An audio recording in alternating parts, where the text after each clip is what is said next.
Hvor kæft, hvor gør det ondt, mand. Au, for helvede, altså. Ja, det var også ærgerligt med de lægesten. Au, for helvede, mand. Hun må sgu da vide, hvor varme sådan hun skal være. Hvor fanden skulle hun også lægge den lige her, altså? Jamen, det er fordi, at det virker afspændende, forstår du?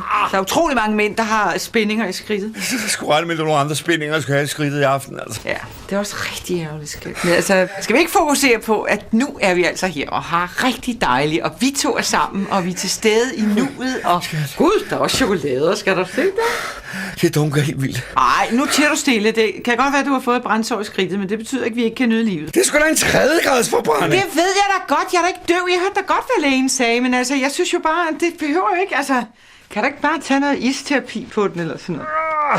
Altså, jeg er en gudinde nu, og der er intet, der skal få mig ud af den følelse. Sådan har jeg det bare. Jeg skal sådan på lukkenskab.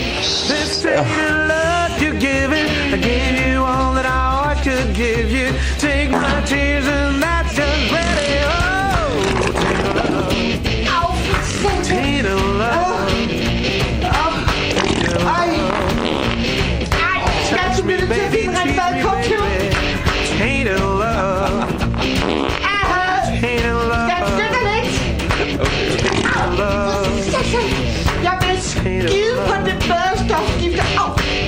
Det kan jeg godt høre, hva'? Det er ikke sjovt.